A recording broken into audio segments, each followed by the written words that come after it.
नमस्ते दोस्तों। आज मैं भूगोल का एक टॉपिक लेके आई हूँ, अपक्षय, जिसके बारे में आज अपन पढ़ेंगे कि अपक्षय किसे कहते हैं। अपक्षय कहते हैं चट्टानों का अपने स्थान पर स्वतः टूट फूट की क्रिया को अपक्षय कहते हैं। अपक्षय एक स्थैतिक क्रिया होती है, क्योंकि अपक्षय में क्या होता है, चट्टान अपने ही स्थान पर टूटना और फूटना दोनों क्रिया होती है, इसलिए उसको स्थैतिक क्रिया कहते हैं। अब अपक्षय 3 प्रकार का होता है: भौतिक अपक्षय, रासायनिक अपक्षय और जैविक अपक्षय। भौतिक अपक्षय किसे कहते हैं?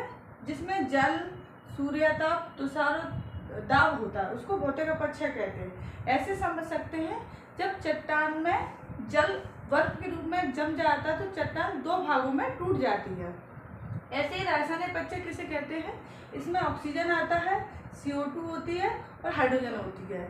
जब उदाहरण के स्वरूप ऐसे देख सकते हैं, जब ऑक्सीजन जब ईंट होती है उसको पानी में डाल देते हैं तो ऑक्सीजन से क्रिया करके उसके बाहरी जो परत होती है वो ऑक्सीजन में जल में घुल जाती है, उसको रासायनिक अपक्षय कहते हैं। अब हम देखेंगे जैविक अपक्षय किसे कहते हैं। जैविक अपक्षय में वनस्पति, जीव जंतु, मानवीय क्रिया शामिल होती हैं। जैसे कि जब एक पेड़ होता है वो जमीन में दरारें बना देता है, जिससे जीव जंतु उसमें 2 चट्टानों के या किसी परत को 2 भागों में या उसमें छिद्र कर देता है, जिससे अपक्षय हो जाता है।